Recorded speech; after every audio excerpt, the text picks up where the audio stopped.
महत्त्वाची बैठक जी आहे ती झालेली आहे आणि त्या बैठकीमध्ये 1-to-1 चर्चा करताना असं ठरलं की बिहारच्या धर्तीवरती महाराष्ट्रामध्ये देखील बी आर पाटील नाव आणि राष्ट्रवादी काँग्रेसला मुख्यमंत्री पद द्यावं अशा प्रकारची चर्चा झाल्याची एक बातमी जी इंग्रजी वृत्तपत्रांनी छापलेली आहे। मला वाटतं या सगळ्या गोष्टी फेक आहेत, अशी कुठलीही चर्चा या ठिकाणी झालेली नाही। काय नाही, अमित भाई दरवर्षी गणपतीमध्ये सुद्धा या ठिकाणी येतात, तिथे काय आमची त्यांच्यावर बैठक झाली, रात्री कोर कमिटीची बैठक झाली, हा विषय खरा आहे, आपण इथं दाखवलेला आहे। पण असं कुठेतरी यांना मुख्यमंत्री करावं त्यांना मुख्यमंत्री करावं बिहारच्या धर्तीवर करावं, मला वाटतं या सगळ्या गोष्टी फेक आहेत।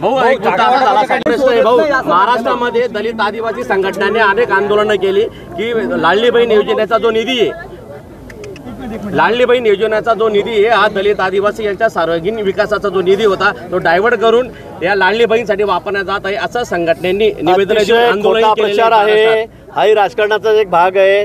काही मंडळी मुद्दाम होऊन जाणीवपूर्वक असा प्रचार या ठिकाणी करते। कुठेही SC STचा निधी वळवला गेला तर तुम्ही मला सांगा, कागदावर मला दाखवा, उगाच कोणाला तरी फूस लावून द्यायची आणि तुम्ही सांगा, तुम्ही ओरडा। आता लाडली बहीण या योजनेमुळे अनेक लोकांच्या पोटात दुखायला लागलेलं आहे, अनेक लोकांच्या पोटामध्ये मोठा गोळा आलेला आहे आणि म्हणून मग कोणाला तरी उपसवायचं की तुमचा निधी पळवला याचा मला सांगा ना तुम्ही।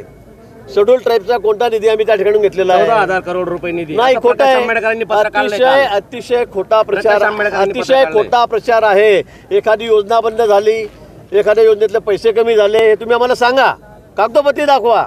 उगाच विनाकारण सकाळपासून सकाळपासून तर काही डोमकावळे तर मला समजतच नाही, इतके काव करतायत। पण मला वाटतं देवेंद्रजी हा नालायक, हा शत्रू महाराष्ट्राचा, हा दुश्मन आहे। मला वाटतं असं तुम्हाला कोणालाही म्हणून एखाद्या माणसाला टार्गेट करून हे तर सूर्याकडे बघून थुंकल्यासारखं आहे, मी असं म्हणेल।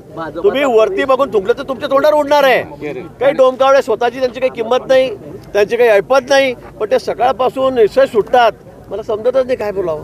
आणि म्हणून लोकांना याची कल्पना जाणीव आहे, लोकांनाही याची जाणीव आहे आणि म्हणून तुम्ही किती बोंबललात, किती ओरडलात तर त्याचा कुठलाही फरक आमच्यावर पडणार नाही। राज्यातील 2 नेत्यांच्या म्हणतात देवेंद्र फडणवीस आणि तुमचं नाव घेतलं। नाथाभाऊ मोठे मंत्री आहेत, मोठे नेते आहेत आमचे राज्यातले, म्हणजे होते, आता ते तिकडचे आहेत, पण ते सिनियर आहेत।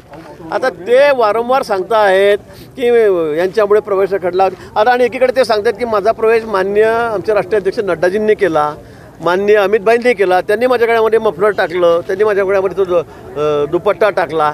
आता मला सांगा, मी त्याच्यापेक्षा मोठा आहे का? मला हे काय यांचं चाललंय मला हेच कळत नाही। आणि एकीकडे सांगतायत की आता मी राष्ट्रवादीला महाविकास आघाडीला निवडून आणू, एकीकडे सांगतायत मला इकडे प्रवेश करायचा आहे। अशी दुटप्पी धोरण भूमिका ते का घेत आहेत?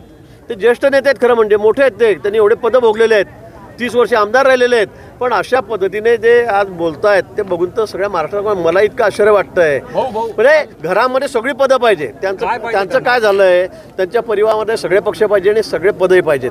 त्यांना राष्ट्रवादीमधून मुलीला तिकडे उभं करायचं आहे, आमदार करायचं आहे, सरकार चुकून मागून येईल असं म्हणतायत, मग तिकडे मंत्री ती झाली पाहिजे। इकडे सुनबाईला त्या ठिकाणी मी त्यांना निवडून आणलं, मी त्यांचा प्रचार केला। तुम्ही राष्ट्रवादीचे आमदार आहात आणि इकडे म्हणतात मी त्यांचा प्रचार जोरात केला। आता मुलीला म्हणतात ती स्वतंत्र आहे, ती निवडून आली तर मग मी काय करू? म्हणजे मला वाटतं हा दुटप्पी भूमिका आता जास्त वेळ चालणार नाही आणि आमच्याकडे तर अजिबात चालणार नाही। पण आता ते जर म्हणतायत की माझा प्रवेश झालेला आहे तर त्यांनी तो फोटो दाखवावेत, आणावं, वरिष्ठांना आम्हाला आदेश करायला सांगावेत की घेतलाय त्यांना, आम्ही घेऊ ना। आम्ही काय पक्ष मोठा आहोत का? काल आम्ही हे विकासाच्या बाजूने उभे राहा असं तुम्ही सांगतायत, कोण तयार करताय जातीपातीचं? ते आपण बघताय राज्यामध्ये जे सध्या चाललेलं आहे, म्हणजे असं कधी नव्हतं या पुरोगामी राज्यामध्ये, महाराष्ट्रामध्ये तो प्रकार आता सुरू झालेला आहे। प्रत्येक जण, म्हणजे मी कोणाला एखाद्या जातीला दोष देणार नाही, पण प्रत्येक जण आता आपापली जात, आपला समाज, आपला धर्म घेऊन त्या ठिकाणी पळतोय आणि म्हणून मला असं वाटतं की विकासाच्या बाजूने आपण उभं राहिलं पाहिजे। जो पक्ष असेल, जो सरकार असेल तो विकास करतोय, आपल्या भागाचा विकास करतोय, ज्याच्यामुळे आपल्या शेतकऱ्यांच्या जीवनामध्ये चैतन्य येणार आहे। मला वाटतं अशा लोकांच्या पाठीशी आपण उभं राहिलं पाहिजे। अन्यथा काही संधीसाधू लोक फक्त जातीपातीचा वापर करून या ठिकाणी राजकारण करतात, आमची काही राजकारणी मंडळी, हे मला वाटतं चुकीचं आहे। वारंवार ते आरोप करतायत, काय सांगा? अनिल देशमुख वारंवार देवेंद्रजीवर आरोप करतायत, पण त्यांनी माझ्यासमोर येऊन सांगावं ना। त्यांनी माझ्या विरोधामध्ये ते गृहमंत्री असताना ज्यांनी जे षडयंत्र केलेलं आहे, माझ्यावर मोका लावण्यासाठी, मला जेलमध्ये टाकण्यासाठी 3-3, 4-4 वर्षांनी मी कोणाला तरी फक्त फोनवर धमकी दिली असं सांगून माझ्या विरोधात जे खोटे गुन्हे दाखल केले, गुन्हे घडले म्हणतात पुण्यामध्ये, आणि 550-600 किलोमीटर मुक्ताईनगर तालुक्यामध्ये दाखल करायला लावत आहेत. आणि त्या संदर्भामध्ये तत्कालीन तिथले जे SP आहेत प्रवीण मुंडे यांनी सांगितलेलं स्वतः त्यांच्यावर महिनाभर त्यांनी कशा पद्धतीने त्यांनी म्हणजे त्यांचा छळच केला मी असं म्हणेल. इतका दबाव त्यांच्यावर आणला आणि माझ्या विरोधामध्ये गुन्हा हा मुक्ताईनगर तालुक्यामध्ये एका छोट्या पोलीस स्टेशनमध्ये निंबोरा पोलीस स्टेशनमध्ये दाखल करायला लावला. मी त्याला 3-4 वेळा भेटलो. मी त्याला म्हटलं तुम्ही असं का करतात, 3.5-4 वर्षांनी माझ्याविरुद्ध गुन्हा दाखल करायला लावतात, हा कुठला प्रकार चाललेला आहे. आणि म्हणून त्यांनी मला सांगितलं की माझ्यावर खूप मोठा दबाव आहे, मी काही करू शकत नाही, माझ्यावर वरिष्ठांचा दबाव आहे. हे त्यांनी सांगितलं की नाही हे मला सांगावं. आता तुमच्या संदर्भामध्ये तुमच्या विरोधामध्ये तत्कालीन SPनी CBIच्या चौकशीमध्ये तुमच्या विरोधामध्ये जबाब दिला. तर आता स्वतःची कातडी लपवण्यासाठी वाचवण्यासाठी तुम्ही आता देवेंद्रजीला म्हणतात पायाखालची वाळू घसरते, मी त्यांच्या विरोधात उभा राहणार आहे. तुम्ही उभे राहा ना, पण तुम्ही जे केलेलं आहे, जे कुकर्म केलेलं आहे, मी असं म्हणेल तर कुकर्मच आहे ते.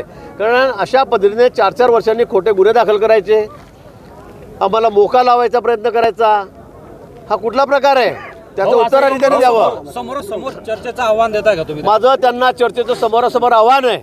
नाही तर मी याच्याही पुढे जाऊन सांगेल की त्यांची आणि माझी नार्को टेस्ट करा, त्यांची माझी नार्को टेस्ट करा. माझं अजूनही त्यांना आव्हान आहे की त्यांनी मला हे सांगितलं की नाही, माझ्यावर खोटा गुन्हा दाखल करण्याचा प्रयत्न केला की नाही, माझ्याबरोबर अजून 4-5 जणं मान्य देवेंद्रजींवर सुद्धा खोटा गुन्हा दाखल करण्याचा त्यांचं षडयंत्र होतं की नाही हे त्यांनी सांगावं. आणि मला वाटतं की नार्को टेस्ट केल्यावर मी काय देते मी खरं सांगेल, तेही खरं सांगतील. आणि म्हणून माझा अतिशय ओपन चॅलेंज आहे की त्यांनी कशाला समोर कशाला काय, त्यांनी आम्हाला दोघांना एकाच ठिकाणी घ्यावं, नार्को टेस्ट करावी.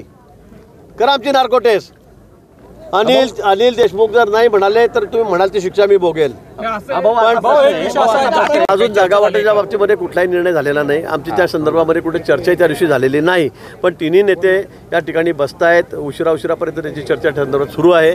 अगदी मला असं वाटतं की लवकरच हा प्रश्न त्या ठिकाणी मार्गी लागेल. आणि आम्ही तर सगळे कामाला लागलेलो आहोत. आम्ही तिन्ही पक्ष, आमची महायुती, आमच्याकडे अजून काही आमची आघाडी आहेत, आमचे काही पक्ष आहेत छोटे मोठे, ते आम्ही सर्व मिळून एकत्रितपणे महायुतीच्या माध्यमातून यावेळची विधानसभेची निवडणूक लढवणार आहोत.